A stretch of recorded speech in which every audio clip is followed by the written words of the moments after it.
This is the Arkham Horror living card game intermediate storage solution from British company Opticalpower Limited. It's about 5 inches tall, which is approximately 13 centimeters. It is about 12¼ inches wide, which would be about 31 centimeters. It is about 9½ inches deep, which would be 24½ centimeters. For size comparison, this is the core box here, and this is the rules reference guide.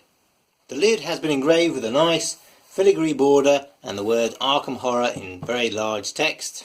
There's some tentacles here at the bottom there, and when you lift off the lid you'll find a fantastic tray inside.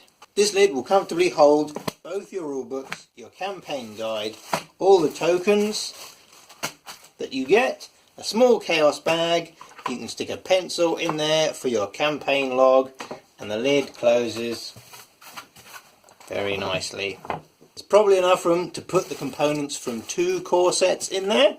The lid will hold the POD blister packs and the miniatures as well, and you can still get the lid on nice and comfortably like that. There are notches on each side of the box which makes lifting the tray out extremely easy, and that reveals a massive storage area for cards below. The box is divided into 4 columns, each of which has a generous set of dividers. You have 8 here and 7 and then 8 and then 7. The dividers are removable, so you can configure the amount of space that you want in between your sections here. The design means that you can't actually use the same slot that's being used on adjacent columns here.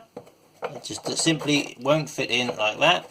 But you could remove an entire section of dividers and place them into the adjacent one if you wanted a lot of narrow slots for all your different scenarios, and with this area here you could use it for a rolled up playmat or something like that. An unsleeved card is a little bit shorter than the surrounding struts, and a sleeved card is slightly taller, but again it's not sticking out. There's not going to be any danger of anything pressing on the tops there. There's a generous cutout of all the dividers, which means that you can easily, no matter how many cards you've got in there, get your hands in there and scoop everything out. I'm going to jam pack it full of cards. Be aware that obviously you may have trouble retrieving some of the cards, particularly if they're in slippery sleeves. If you keep the investigators in their little mini bag, you'll have no trouble getting them out and in, and it's an ideal use for one of the smaller, narrower slots. All the materials are cut by laser and they are hand assembled and hand glued here. The joints are extremely sturdy and they've been sanded, so they're very, very smooth. There's no chance of you getting splinters or drag marks or anything like that. All the internal parts are glued and buttressed to the sides and to the base, so it is very secure. Things aren't going to fall out or come apart on you, and everything is lovely and sanded smooth, so you aren't going to have any kind of drag marks on your table, on your surface or anything like that. One thing to note is that with these laser cut boxes there is going to be a strong smell of burnt wood, which is going to stay with you for a little while. This is an unsleeved 33 card player deck, and as you can see it does fit nicely into one of the small compartments here like that, and you can just grab it and pull it out, and again you could probably fit 2 into the larger size of compartment. This is what 250 cards unsleeved looks like. You could easily fit 500 in per row and 2,000 in the whole box if you took the dividers out. You might want to do that. You might want to put your own card dividers in with the markings for each scenario and for each grouping. Plenty of those available for free on the internet. The 60 unsleeved cards here in one of the larger compartments, and you can pull those in and out quite easily. Arkham Chronicle, we always recommend sleeving your cards, and if you are going to be using a box like this where there are areas where cards can catch and tear, then it's definitely worth putting your cards in sleeves. Even pick up some penny sleeves. 12 sleeved cards will fit in one of the smaller compartments and still be easy to pull out and pop back in.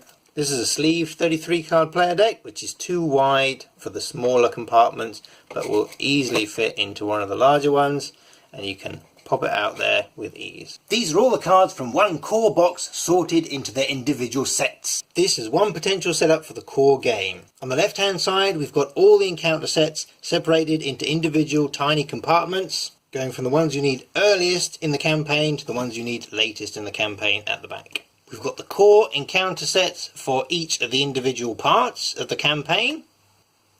We've got the investigator mini cards and also the rules reference cards here. Then we've got the different class cards on the right hand side, with each getting a large compartment.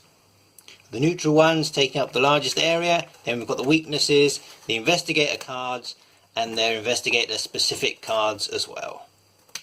In the largest compartment at the end, there is a fully sleeved Curse of the Rougarou deck, and you can take out another slider at the front there and you can put in a fully sleeved Carnivale deck.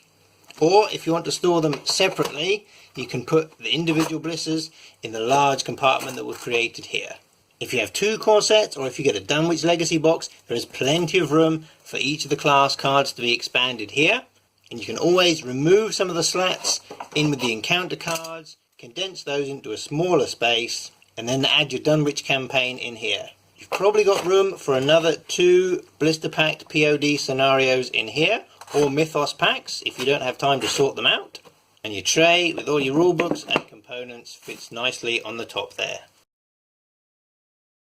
This box and all its components are made of a material known as MDF, which is medium density fiberboard. This stuff here is cookie dough. And cookie dough is basically just flour and water. And what you're going to do is form it out into flat shapes. Just like that. And after baking in an oven, they firm up nicely.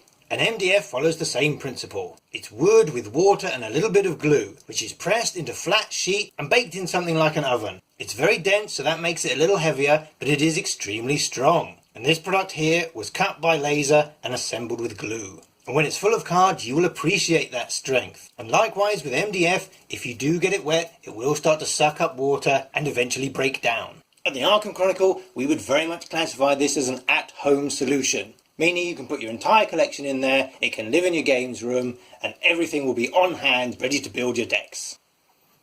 But it isn't actually that large, meaning you can throw it in the back of your car and take it to a convention. This is a Berghaus 20-litre backpack. And we were extremely surprised to discover that you can actually fit it inside and zip it up all the way closed. If you live in the UK or the EU, you can choose to have this product shipped fully assembled to you. Or you can choose to have it flat packed instead.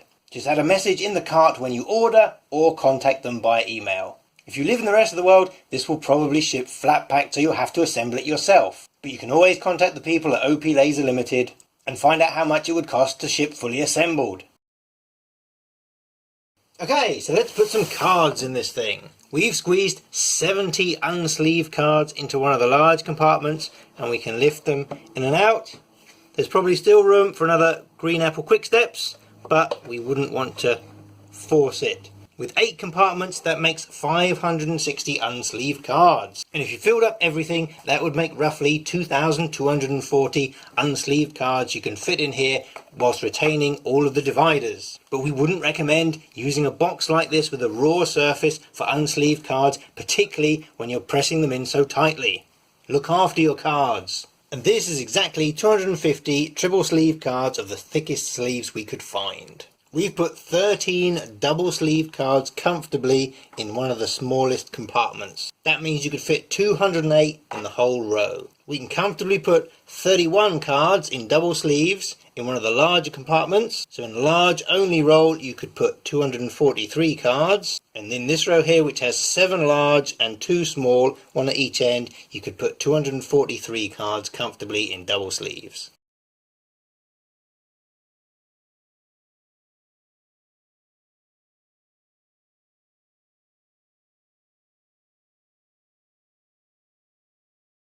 Hello?